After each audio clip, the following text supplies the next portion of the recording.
Hello दोस्तों, आज हम मैं बताऊं आपको घर पे मल्टीमीटर कैसा यूज़ करके हम अपना वोल्टेज चेक कर सकते हैं। पहले तो ये ब्लैक वायर कॉमन में डालेंगे इधर, और रेड वायर वोल्टेज में।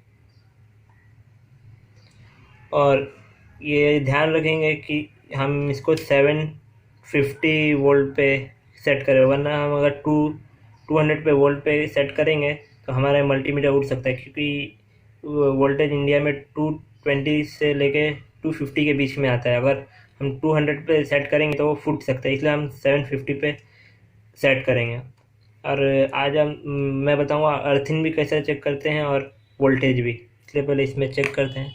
ये अर्थिंग पिन है, ये लाइव पिन और ये न्यूट्रल पिन। इसलिए सबसे पहले अर्थिंग पिन चेक करने के लिए कॉमन अर्थिंग पिन में डालेंगे और वोल्टेज न्यूट्रल में। तो इससे हमें अर्थिंग मालूम पड़ता है। और हम वोल्टेज चेक करने के लिए ये कॉमन अर्थ में ही डालेंगे और ये रेड पिन लाइफ में। तो इससे हमारा वोल्टेज मालूम पड़ता है। और वोल्टेज मालूम करने के लिए हम लाइफ पिन और एक न्यूट्रल में भी डाल सकते हैं, इससे भी हमारा वोल्टेज मालूम पड़ता है। एक बार फिर से ट्राई कर सकते हैं।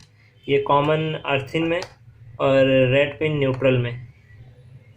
तो इससे हमारा अर्थिंग मालूम पड़ता है। और वोल्टेज चेक करने के लिए रेड पिन लाइव में और ब्लैक पिन अर्थिंग में। तो इससे हमारा वोल्टेज मालूम पड़ता है। और एक रेड पिन लाइव में और ब्लैक पिन न्यूट्रल में डाल के भी हम चेक कर सकते हैं। आप देख सकते हैं आप। और ये ध्यान रखिएगा कि ये पिन 200 पे ना सेट करें, वरना आपका मल्टीमीटर फूट सकता है। इसलिए 750 पे ही सेट करें और चेक कर सकते हैं आप। बता रहे। Thank you.